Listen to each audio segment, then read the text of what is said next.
Hello friends and welcome to the International Fab Talks. As usual, we have wonderful celebrities joining us, and today we've been joined by a wonderful person who's been contributing in many fields, a person who's special to books, special to the chartered accountant area, and as well as a great public speaker. We'd like to invite today on stage on this beautiful platform, Mr. V Pattabhi Ram.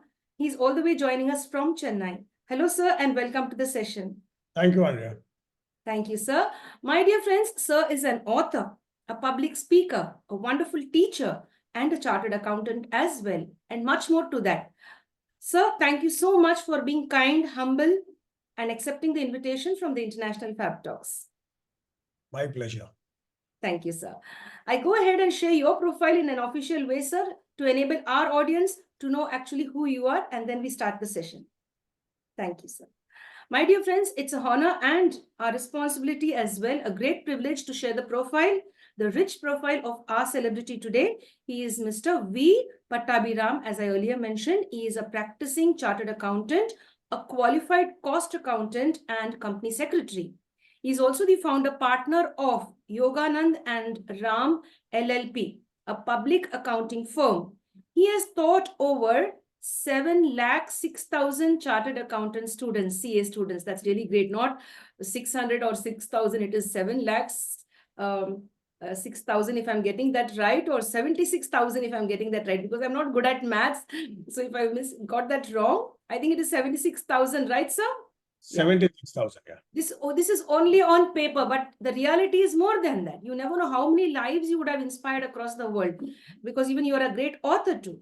And as I've earlier mentioned, sir is an author as well, and he has written several books cutting across several genres and spoken at various conferences. That's what you could take it as above 7 lakhs. You could also say 7 lakhs, 6,000. You could cross that level. It could be more than that. He might have inspired so many people unknown to him as well. So let's go in that way at various conferences, giving your best as a motivator, as a public speaker. He is into valuation and growth strategies. Last year, 4 of his books were published and many people received it very well. His book, Tech Phoenix, written with T N Manoharan, has been nominated for 4 awards and is now running for one of the most famous awards called as a Kalinga Litfest Book Prize. They are waiting for that. They have entered into that, being nominated, and they are, waiting to get that beautiful chance to be nominated and awarded over there. We wish them all the best. A special book called as this book is India in, guess what? 2047, not 1947. That's done. India in 2047. That is exactly a century. Like, am I right, sir? Indian independence, and that 2047. That is India in 2047. That's a lovely book. Another book is The Amazing Story of a Modern Nation, was very well received by one and all. His latest book is The Professional Guide to ChatGPT, co-authored with Dungar Chand Jain. In 2023, our celebrity and guest, Mr. V Pattabhi Ram, received an award from Rotary. They bestowed on him the Lifetime of Professional Excellence Award, and that is really great. His books have forewords. You see, when you write a book, there are forewords being given by great personalities, and many of his books have received great forewords. To mention a few here are forewords by Anand Mahindra, Suresh Prabhu, Bibek Debroy, Venkaya Naidu, and other leading national dignitaries have really been contributing a lot and encouraging and as well as praising the skills of our celebrity as an author and a motivational speaker, and of course a great human being. My dear friends, there's another beautiful book, The Great Bank Robbery. It was published by Rupa. Sir is also the author of this beautiful book.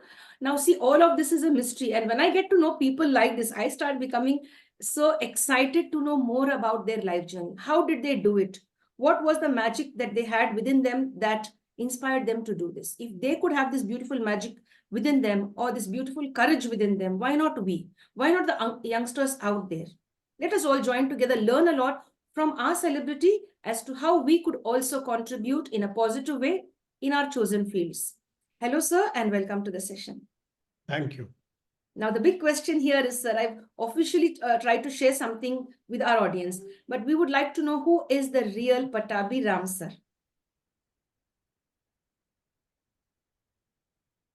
Is that a question to me? Yes, sir. How would you define yourself? Who is the real you? Okay. Officially, it is this, but from you directly, we want to know who is the real you? I think largely what is described there is what I am. If I were to pitch with a one-line tag, I would say today that I'm an author, a public speaker, and a teacher, besides being a chartered accountant. That just about sums up what I have done, what I'm currently doing, and most likely what I will do in the next many years. That's really great, sir. Thank you so much. Now, there's a big question now. An author, a public speaker, a teacher, a chartered accountant, which gives you extreme pleasure when you put yourself into all these four areas, all four zones. Which one gives you immense pleasure? Where do you find immense joy or bliss? I think that's a difficult question to answer because now if I say one to the exclusion of another, the audience around that would mistake me.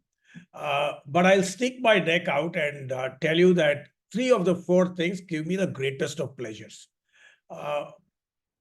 Pleasures in different form. I actually all four, but pleasures in different form. So I'll try to tell you what kind of pleasure each one of them give. For a very long time, I've been writing ever since my school days and more professionally subsequently. Whenever I sit down to write, I do not have any great difficulties in writing, touch wood as of now. So I write sometime, most often in the morning between 5 to 6:30. And it gives enormous pleasure in this. There are artists, painters who say, no, when they paint, they are in a completely different zone. Oftentimes, I never understood that. I can say that when I write, there is bliss. It's a very, very hard word to define, but there is huge bliss. So if I'm stressed out, my first joy would be to go and write. Okay, that is as far as writing is concerned. Public speaking also gives a lot of pleasure because there is an audience out there, and there's an audience who has come all the way. Okay, it's not an audience which is sitting at home watching over Zoom where they can switch off. It's an audience that comes all the way to listen to you. And while I should not be saying that, but most often I've tried my best that I don't repeat what I have spoken. Yes, I might repeat topics. That is true. It cannot be otherwise because you get called for topics that you're known for.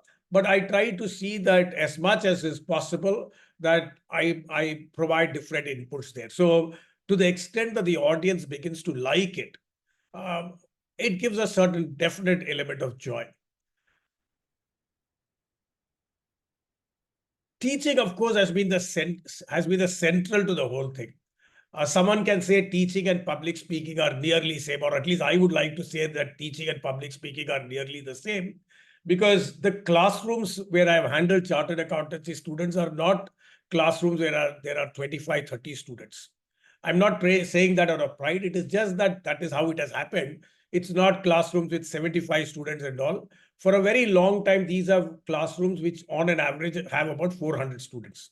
Okay. And therefore, it becomes a great challenge. One, it becomes great challenge because you need to really see everybody. You need to have eye contact. You need to know who's understood, who's not understood. While it's impossible to know individually who's understood, who's not understood, but generally it is possible. And more important, it now becomes incumbent on me to make it as interactive as is possible so that I understand who's figured out and who's not figured out.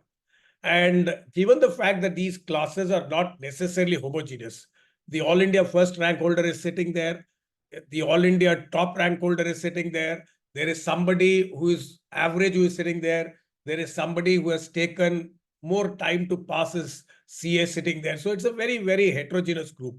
And you have to make sure that you pitch it at a level where all of them are comfortable. There are people who come from different backgrounds. There are guys who come from a boarding school background. There are guys who come from an IGCSE background, ICSE background. central board background, state board background, different vernaculars, who may not necessarily be very, very initially comfortable with A, the language, B, the way that I speak also. So those are the challenges. And over a period of time, the kind of goodwill that it has built is huge. Today, if I'm recognized anywhere in India or anywhere where I go internationally, it's only because I've taught. It's not because of the books. The books have done well, including the textbook that I've written. My public speaking has been good. No issues about that. But today, if somebody says, hey, I know Pattabhi Ram, then it is only because I've taught the CA community, and I've taught for a very long period of time. These are, therefore, to that extent, they give you a lot of personal satisfaction when somebody runs into you in an airport, or somebody runs into in an odd place where you're hardly been and says, I was your student 15 years ago, or I read your textbook and therefore I did well. It's definitely, it's very comfortable. That's the kind of joy and pride you will never get, even if you're a corporate CEO. The last thing is about chartered accountancy. I think chartered accountancy also gives an element of pride because it has helped me whenever I meet people. I'll give you a very quick example. Long years ago, I interviewed for a magazine. I interviewed Mr. R. Seshasai. Seshasai was a man who later went on to become the chairman of Ashok Leyland Limited. He was also the chairman of Infosys. So initially, he received me more as someone who's come from a magazine which he knew. And as the interview progressed, somewhere halfway into the interview, he asked me, what is your background? I told him I'm a chartered accountant. But the entire color changed. One is, of course, he said that, no, I could make out that you're not a journalist because the questions have been deep, the questions have been well thought out, etc. But more importantly, he was very happy that someone like a CA comes and does an interview. What I'm saying is that it opens doors anywhere. If I were to go say I come from a P school, maybe it would not have given that kind of opening. And in my professional work, my focus is on valuation and growth strategies. These are things that directly affect clients. These are things that help clients in a big way. So in its own way, that also brings in great amount of satisfaction. But if you put a gun on my head and say, which is the one that has been best and which is the one that gives you the greatest amount of satisfaction, I think I would have to pitch and say it is teaching at a larger level and writing at a more personal level. A lovely way to answer that. And you said teaching. I really understand that because I am also from the academic background. I understand when you meet your students who see you after so many years and say that you were my inspiration, or I am who I am today because of you, and I've landed at the right place because of your teachings, or maybe because of your writing, whatever. So that really makes us feel great. It makes us feel, yes, we've done our best. We have given back to the society in the right way. So yes, teaching is one of the noblest professions. That's really great, sir. I really like the way you put it. And I was really feeling proud myself because I too encounter such situations when I meet my students and they either at the different places, as you mentioned. It really gives, we don't recognize them, but they will recognize us. Yes. And as a writer too, that's really very great. Thank you so much for sharing. Dear sir, what inspired you to start up your writing journey? You said you began your writing journey while you were a youngster. So what inspired you to start writing? When was the first time you thought, I have to put down my thoughts on pen and paper and document them? If you really look at or want to know when all the writing began, I wouldn't say I was inspired by something to go into writing. All the writings, I think, actually started long years ago. I think when I was in class 6. And the school had called for a magazine, called for writing for a magazine. And normally people in 10th, 9th, 10th, 11th, 12th were the guys who would write. I was in class 6 and therefore I submitted an article, and that was the season about Wimbledon. And therefore I wrote an article about tennis and Wimbledon. And one of the teachers who was responsible for editing, she made a statement saying that this is not original. I was seriously taken aback because I understood the word original to mean that it is not copied. That is what I understand original as. So as a young guy, I was very, what should I say, hurt by what she said. And at that age, you don't have the fear factor. So I went up to her and asked her, how can you say this is not original? Where is this copied from for you to say that? If you tell me where it is copied from, I will agree. She said, no, I didn't mean it that way. When I said original, what I meant was that this is about events that have taken place, about events that one knows, and therefore that is what I meant. And she said, this is a great piece of writing, but this is what I meant. So I think that was where the journey actually began. And from that very day, I have been a very strong believer of the fact that what one writes must belong entirely to oneself. That means you don't plagiarize. You might use somebody's ideas. That's fine, because ideas are for anybody. I today don't remember, but I don't remember the exact sequence. But if you Google, you will be told that Abraham Lincoln's most famous definition of the people, by the people, and for the people for democracy actually dates back to the Bible. But they were put out in a very different context. So to answer your question, my writing began right when I was in class 6. And ever since then, I've been happy writing. So I wouldn't say that somebody has been an inspiration, etc. But as I moved into college, since you talked about inspiration, as I moved into college, two things happened. There used to be a magazine called Sunday, which came, I think, from the Anand Bazar Patrika. There were two people who were writing there. And I don't mean any disrespect to any one of them.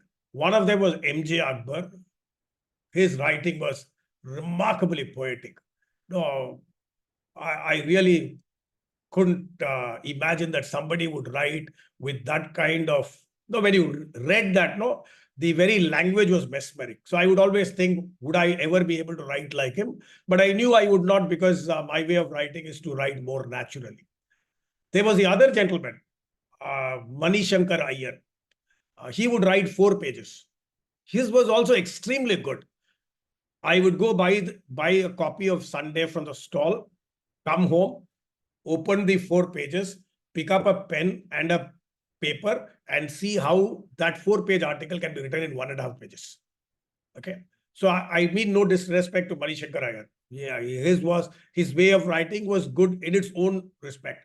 But that was when I began believing that, no, I could edit. I also began believing that rewriting is also a great art.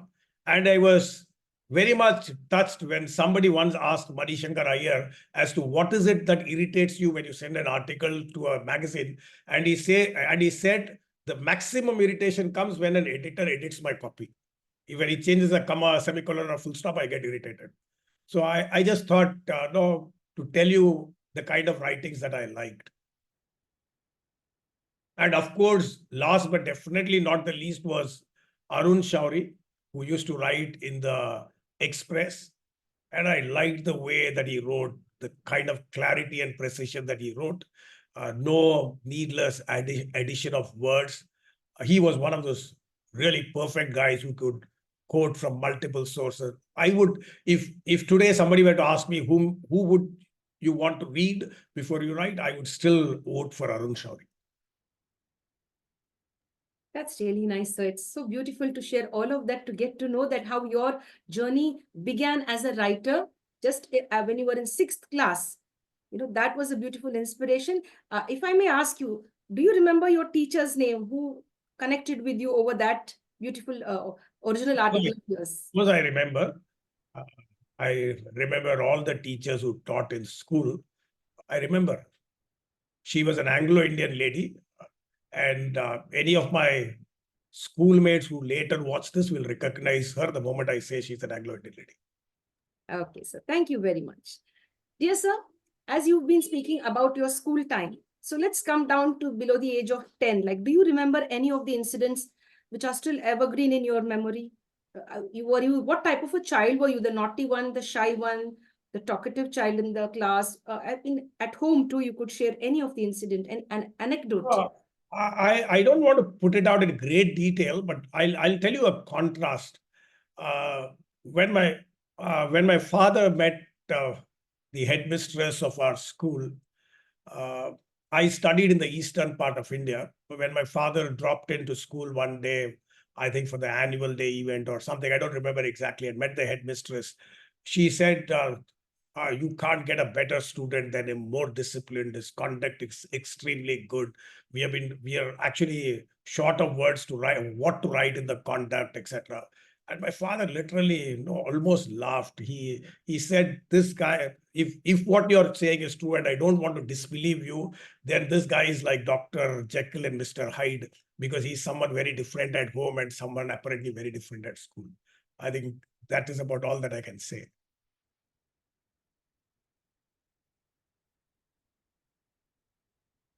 I think Yes, I muted myself, sir. You brought a smile on my face when you shared what your dad said to the teacher. That's really nice. Yes. Uh, at school, we have to be well disciplined. At home, we can take a little freedom and we can be playful. This is how we have to conduct ourselves. We cannot, this is all for the students out there. You cannot show rough behavior in school or be a notorious one at school. You could do it at home where you're forgiven, or maybe people can rectify you at home. It begins all at home.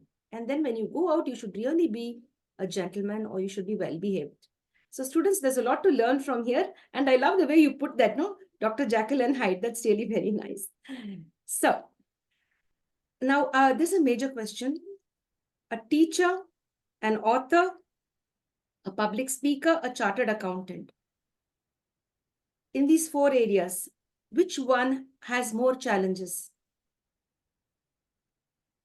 they all have their challenges in their respective ways. And also they have challenges in their respective ways for different people. I have been very lucky. Touch wood, I've been extremely fortunate. I tell many people also. For example, I see a lot of people who have to prepare for their subject when they go to class.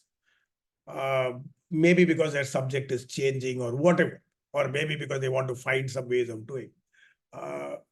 Or because there are problems to be solved in the class, there are people who prepare and go. I have been extremely lucky. All my many years of teaching, I have never, ever had to prepare and go to the class. That means if tomorrow is the class, I don't have to sit and read today. Yes, there would be the doing of the PowerPoints after the PowerPoint era came in. That would have to be done. But I was lucky in the sense that I did not have to read for those two subjects. And those subjects, I always thought somehow today I can tell that I somehow thought as to why do people even come for these classes, because it is so very obvious.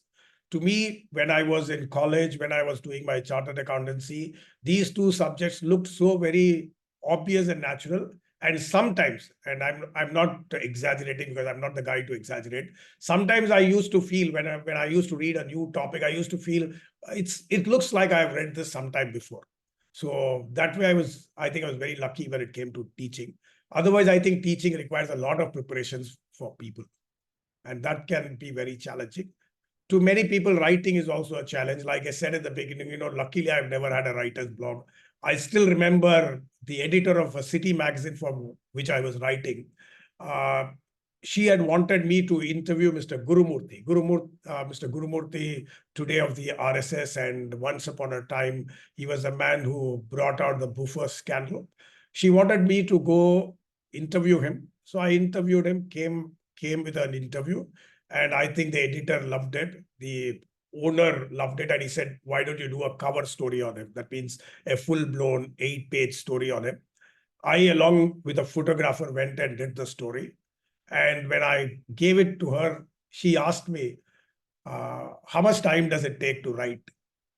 I gave her a number, and she's a professional journalist. I'm a journalist who writes out of passion. And when I gave her the number, she was shocked. She said, "Is that all that it takes time to write?" I said, "That is about all that it takes me to write, including what needs to be edited." So I think I have been lucky in my writings. So that's why I used to tell my father that in more ways than one, I've been very fortunate. And maybe because of that, I stopped at a certain stage. Stop means my, I don't know if there's a right word, my growth perhaps stopped at a certain stage, because when you're talented and when things come naturally to you, you take it a little light. And oftentimes guys who are far less talented do extremely well in life. That's possibly because they put in that much more effort. What they miss out in terms of natural talent, they compensate by their hard work. I really agree with this, sir. The last two lines which you shared, very true. Like I've seen that, face to face with many people, I've experienced that too. If you have that natural talent, you take it for granted that, yeah, it is within me and it's fine. But then when you see the others, they don't have it, they work on it, they upgrade their skills, upgrade their knowledge, and they, rise higher. So this is a takeaway for all of you out there, the youngsters and the middle-aged and senior citizens as well. And all of us, we have to keep ourselves upgraded every time, no matter you have natural talent or you've acquired that skill or knowledge. No, it's a continuous process. And you're very honest and humble on that, sir. Much appreciated. I appreciate that. Much appreciated. Dear sir, now we all face a lot of challenges on the professional front. Everyone. You also might have faced a lot of challenges. What was your technique and method, or the easiest way to overcome challenges? How did you balance all the challenges and bounce back? No, I'm not asking you what type of challenges. How were you able to manage the challenges and face again the No, profession? if you have in mind what type of challenges, maybe that would be easier to answer. Yes. No. Would you like to name what type of challenges? Challenges like with colleagues, challenges in terms of financial gain, challenges in terms of not being accepted at the place that you thought you would be accepted, your thoughts and ideas, because as a writer or maybe as a teacher too, students may not sometimes accept you as a teacher. So these are the different challenges. Or as a chartered accountant, maybe you have presented something and others didn't accept it. Or while you spoke as a public speaker, we have the flow and it may not go well down with the audience. So we have different challenges. If you have faced any of these, how you have bounced back and face the situation and come out? I will try to tell you about the first three. That means teaching, public speaking, and writing in one go. And I'll possibly tell you about chartered accounting and another. Very early in life, I realized, understood, and appreciated the fact that you cannot please everybody. In a classroom where there are X number of people, there will be somebody who will not understand what you're saying, and therefore he will not like you.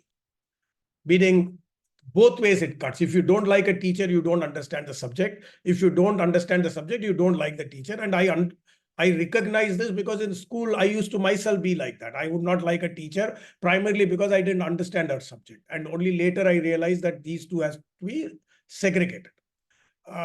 So I have always realized that if people don't like, yes, they don't like. If I get to know, if they are objective and tell me what is the issue there, for example, somebody might say you speak very fast, or somebody might say you assume that I've understood, I have tried to rectify that to the extent possible.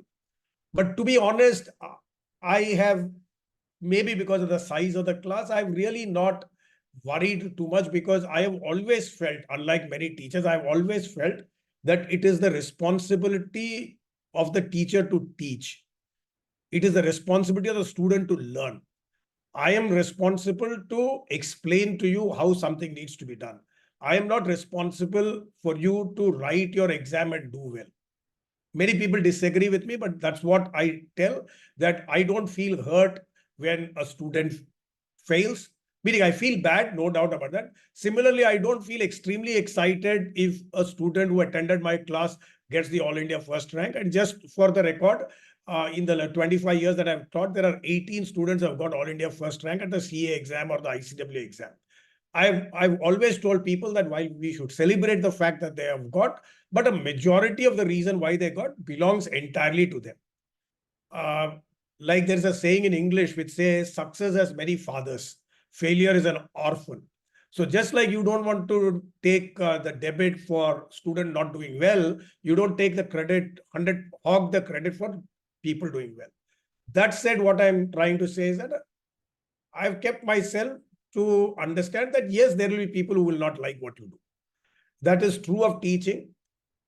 In public speaking, the issue is a little less because you don't again interact with the student. Whereas in teaching, the same student comes to you for 4.5 months. He's there in your class for 200 hours. So you need to pay attention to his requirement.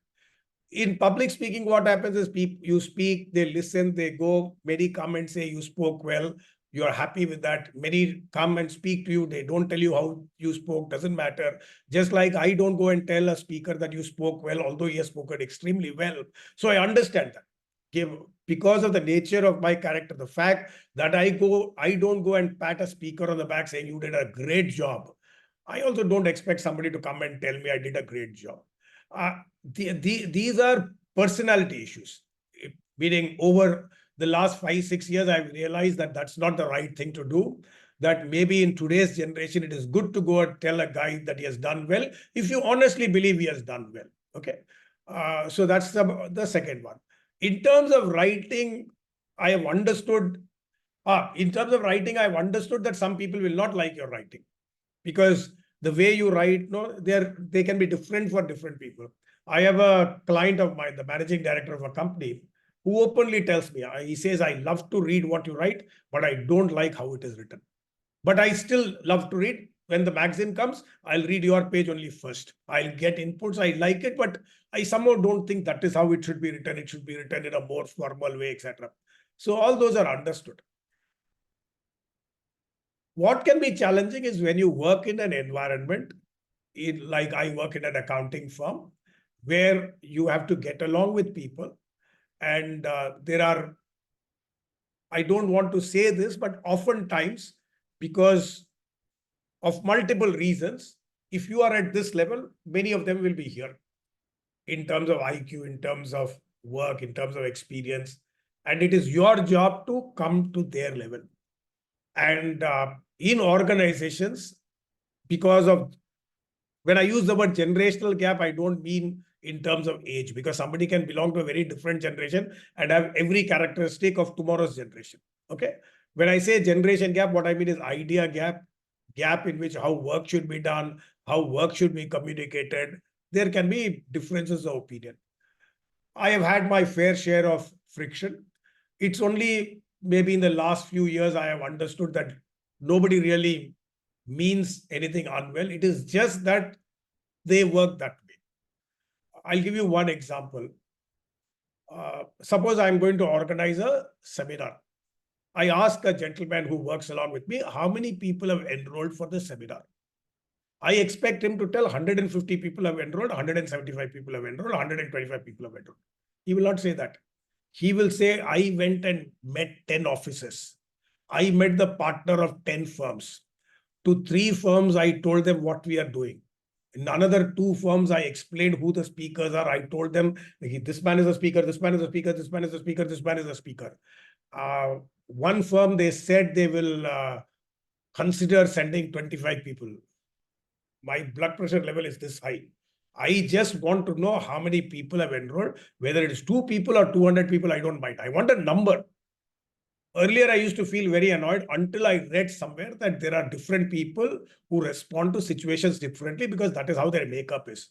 For example, this man wants me to know, or the rest of the world to know, in the right way only, that I have put in so much of effort and this is what is coming out of it. So these are things that can cause friction. And if you have the advantage of the chair because you are the boss, sometimes you tend to get angry with people or tend to get disappointed with people. That is also one of the reasons why you must consider yourself as a first among equals when you work in organizations.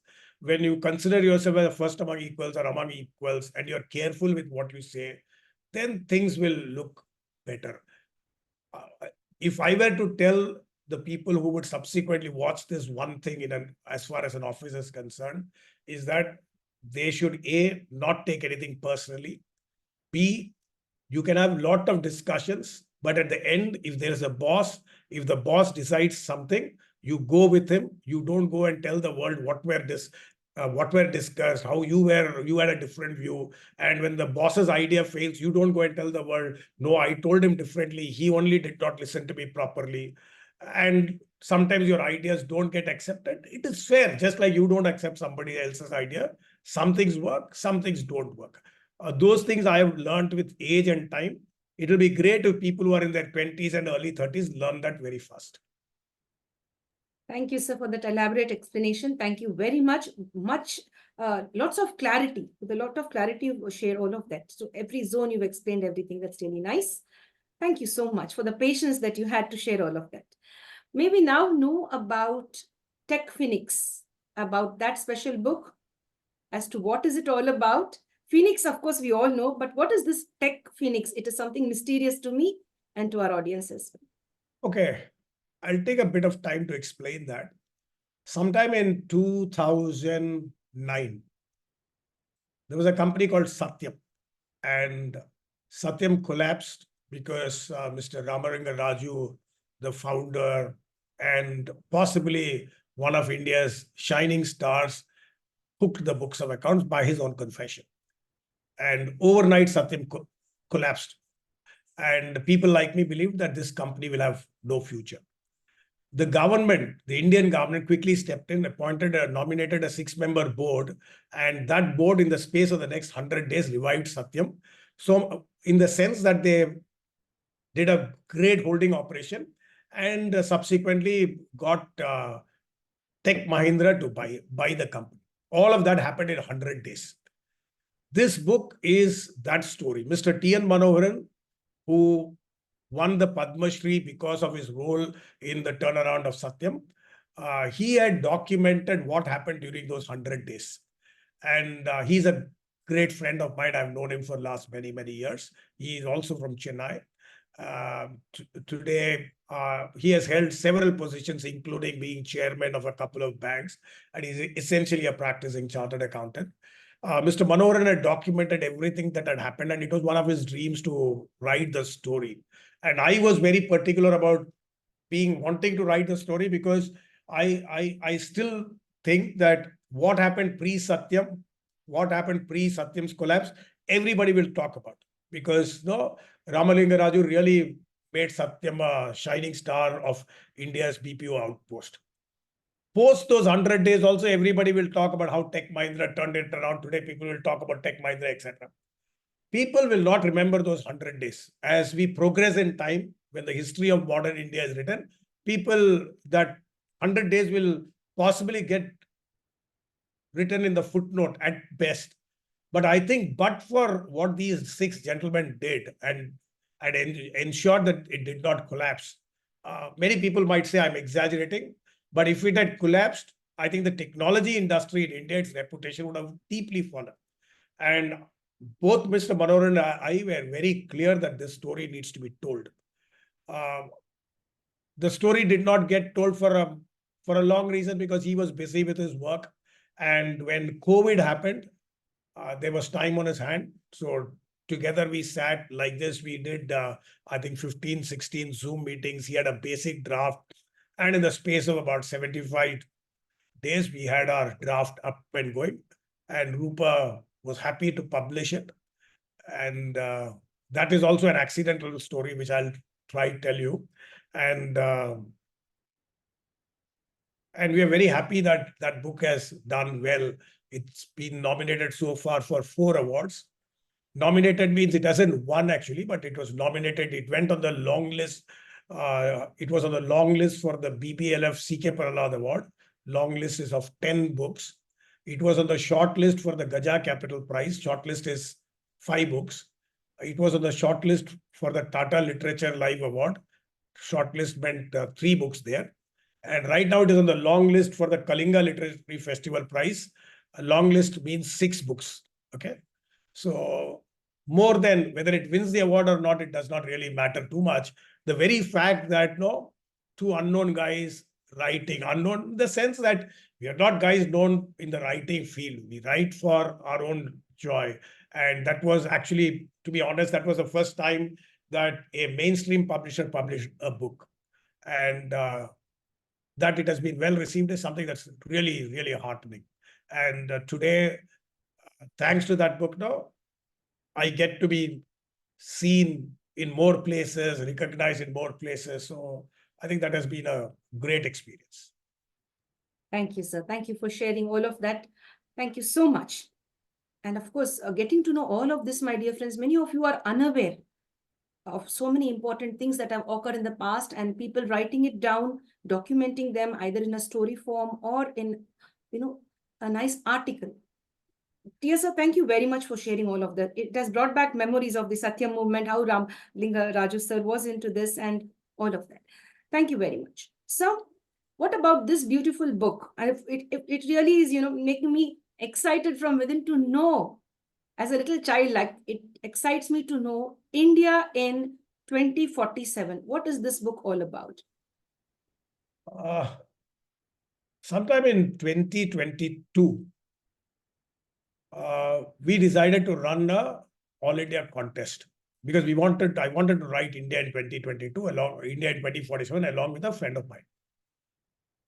We ran an all India contest inviting people. We listed out some 50 topics and asked them to write on any one of those 50 topics. And from there, we shortlisted 25 or 30 people to work with us. We came out with a first draft of India in 2047. So we had identified how young India wants to look at climate change to be in 2047, how it wants to see education to look like in 2047, how it wants Indian democracy to look like in 2047. So like that, we finally shortlisted 25 items, and the 25 young people with an average age of about 35. The average age would have been much less, but for the fact that I have also added my age to that. So came out with a first draft. Then the two of us sat and rewrote it. We had to rewrite it because we wanted it to have a uniform pattern. The writing style had to be uniform. And that was how it came. So I would say that it really reflects what young India wants things to look like. I did not go and change any of their ideas.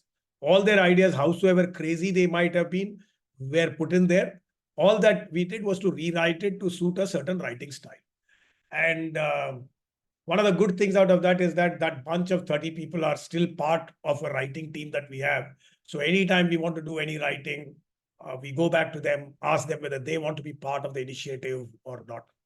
And it is today interesting that the Prime Minister sometime last month talked about India in 2047. Of course, he didn't talk about that book. He invited people to put on his portal what people want to do in what the government must do for India to reach 2047.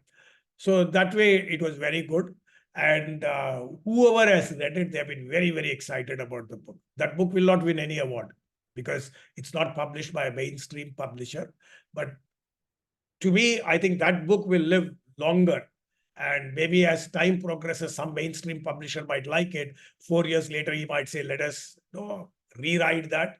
And it could happen. So I'm very, very thrilled about the book. In fact, each one of the books that I've written the last year, I'm very happy about them. There's this other book called The Great Bank Robbery that I wrote along with a colleague of mine called Sabyasachi Das. It talks about 11 scandals, banking scandals that took place in India, dating back. One scandal dates back to almost 1957. There was the Mundra scandal, right down to the Yes Bank. Each one is a separate chapter. And the best part of it is that that book is written in a very, very informal style. And it's written in the setting of a banking family where there's a grandfather who's a banker, there is a mother who's a banker, there are two children, two nephews who come from their school holiday and college holiday, and there's a discussion. It's been loved by many people. I don't know on record whether people will like my saying that or not. For example, we requested Dr. Montek Singh Ahluwalia to write the foreword. Dr. Montek Singh read the book. Within 2 days, he called up and said, this is a great book, but I will not write the foreword. Okay. We didn't want to ask him why and all that. He said, I will not want to write the foreword, but this is a great book. This is a great book in terms of how it was written. And then he spoke to Rupa immediately saying, no, this book you must quickly publish. It was meant only for Rupa to publish, but I'm saying that. Similarly, we spoke to Dr. Vivek Debaroy. neither my colleague Sabyasachi Das or I knew Dr. Deloitte. We only know him as the chief economic advisor and as one of the most brilliant minds in economics. And my co-author sent a message to him on LinkedIn, told him what is the outline. And Mr. Deloitte said, send it, I'll take a look at it. And I think he wrote one of the most amazing forwards about how the book is and what it covers and what it should be. He wrote such a wonderful forward. Again, I don't know whether I should say, but I think I'll go on. I'll say that. One of the national magazines which reviewed the book said that Dr. Deloitte has been too liberal with what these guys have written. That's okay with me. That's perfectly okay. The fact that a journalist can feel that this is overstated is fine with me. But I know that Dr. Deloitte has read the entire book because whatever he said there, they are picked from different chapters. So both Sabyasachi and I are very thrilled about that. So we are thrilled about the Great Bank Robbery. Personally, I'm very happy with Tech Phoenix because I think that that is my very little contribution to corporate India. And India in 2047 is a great book. And the greatness for that goes to all those 25, 30 odd people who wrote there. Yes. Thank you, sir, for sharing. Much appreciated. And it was so interesting to listen to you sharing all of that step by step. It was really nice and great. So, my dear friends, you will face a lot of challenges, but never give up in the face of any challenge that comes across your path. You have to go on. Keep the torch burning and keep your path, bright, shining bright for you and for others too. So, this is what life is. It is not going to be easy for anyone, but you have to make it easy for yourself and go ahead. That's really nice, sir. Thank you so much. It gives us courage. When you share all of this, there's a lot to learn.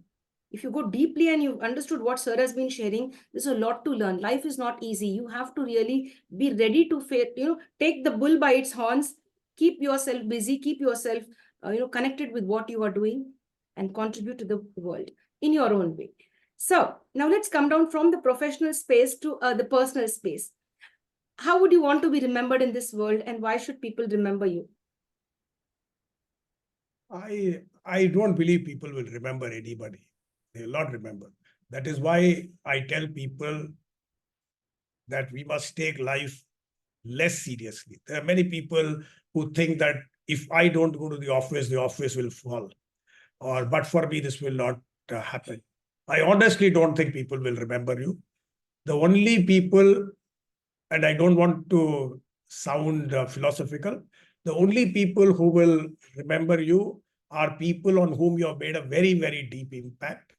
The only people who will remember you will be your close family, and and possibly your spouse will remember you because you have spent a lot of time. I'm not saying people will therefore throw you out of their memory. They will remember at the times that they want. 10 days from the time that somebody passes away, most things would be forgotten. People would have moved on in life. 1 year later, 2 years later, someone will be a distant memory. Okay. Why would anybody want to remember me, or why would I think that anybody can remember me? I can only think that people who were possibly impacted in their own small way when I taught them, directly or indirectly. There are many people who come and tell me what I have done for them, which I genuinely feel I have not. But those are the people who might possibly, when they see my name somewhere pop up, they will think about it. Or at some particular point in time, when somebody interviews them and they ask, who made an impact, possibly they might name me.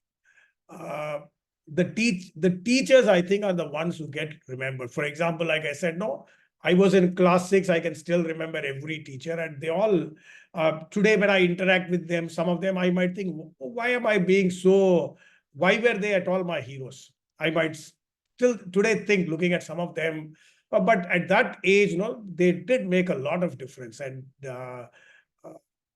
And when you put yourself back into those days, you think that, yes, they were heroes. So people will remember possibly the teachers, and maybe some writing might get remembered, but I don't think in professional practice anybody would bother, because after some time things will move off. I would be happy if when people think of me, a smile crosses their face. That's good enough for me. That's really nice. The last line really makes a lot of sense. A smile, when people remember you, a smile should be there on their face. That's how you have to impact their lives, friends. It's not anything great.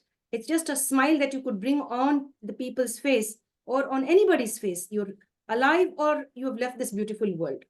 A smile that you bring on the faces of people really makes a great difference. And it's very beautiful the way you share it. It's food for thought.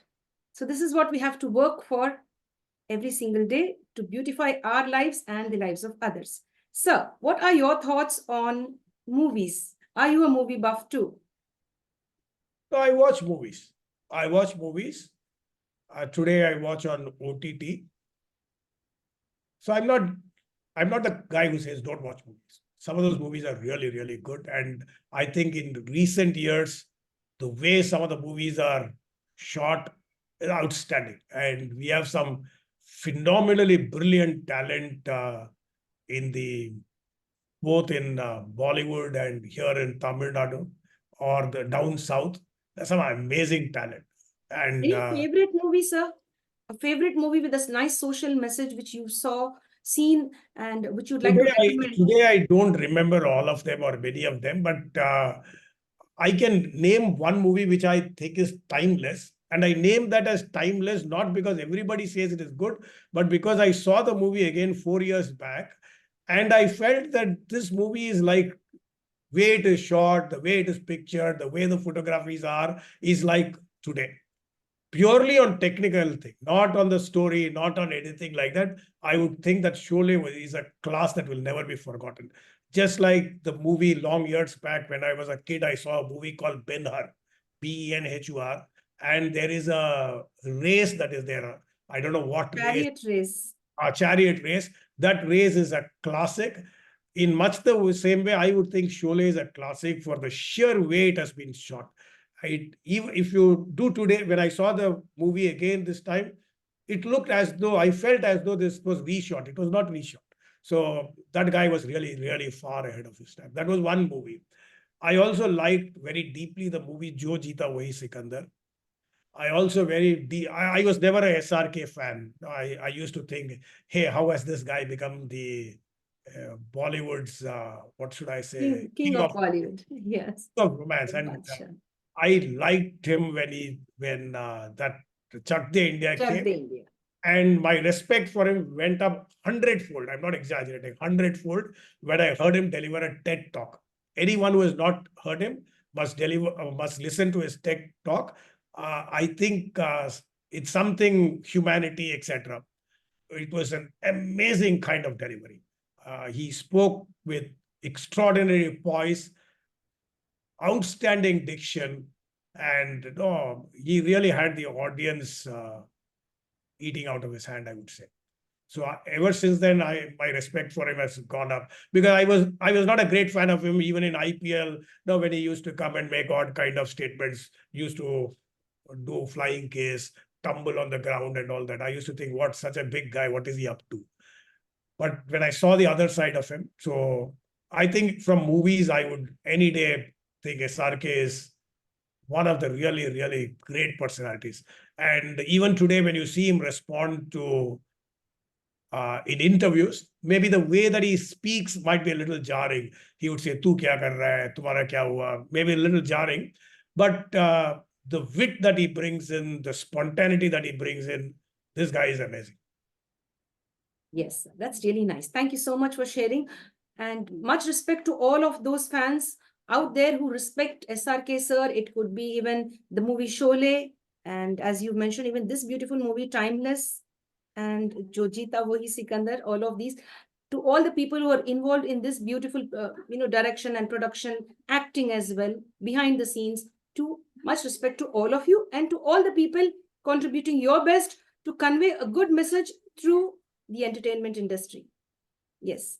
Dear sir, what about holidays? Have you ever been able to take off some time for yourself, go on a big vacation and come back? Because you're like all of these, you have your hands full. Have you taken time, some me time? No, my wife is a doctor. she and I have completely different professions, and we have always gone on holidays. Every 6 months we go. What we do in the holiday is a different thing. Maybe we would still go there and sit back and do some writing. Uh, but I've taken time off. And in the last 5, 6 years, including in my teaching, I have done it at the pace that I have wanted. And in the sense that if I had decided that, no, I don't want to go this day, I would tell people I don't want to go this day. I would think that in the last 5, 6 years, or even generally, I have lived life on my terms. I don't know whether I can use that word, but I've lived life on my terms. Consequent to which people, my batchmates, people younger than me, may have done far more well professionally, monetarily, whatever. But I think in terms of contentment and in terms of having done what I liked, I must be on top with most of them. So to answer your question, I do take, I don't call them vacations, but I go out from here. And the best thing is that we decide that, okay, I want to go tomorrow. And if we can go in a car, we'll go. Yes. Any favorite holiday destination where others too could go there and spend some quality time? Within India, within Tamil Nadu, or maybe abroad too? So, see, the kind of places that different people like are different. Some people like to go to places where there's a lot of temples. Some people like to go to places where there's a lot of heritage. Some people like to go where there's a lot of architecture. Some people like to go where there are a lot of scenery. So different places have different charms. We have always liked to go to a place where the weather is chill, so which means typically a hill station, and where you can lead a pretty relaxed life. I think if you talk about the south of India, Ooty has generally been a very good place, although today it's very commercialized.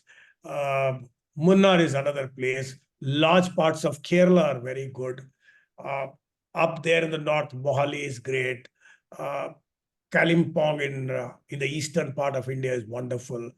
So I would prefer to go to a place where I can just sit back and look up the sky and just be there.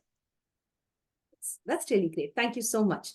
I really like the way you said, I'd like to go there where it is chill, pleasant, the weather is pleasant. Dear sir, we are very thankful to you for sharing your time till now. Thank you so much. You've been very kind and you've been very, liberal enough and very, open and genuine with all your thoughts. Thank you so much. You've shared a lot of wisdom today with us. Looking forward to having another session with you. So with your permission, sir, we will take a break now and we will join back after 10 minutes again. Sure. Thank you. Thank you, sir. My dear friends, it is time for a small break. We'll be taking a small break and joining you very soon. Stay with us, stay connected and stay tuned. Signing off now from the International Fab Talks. Thank you.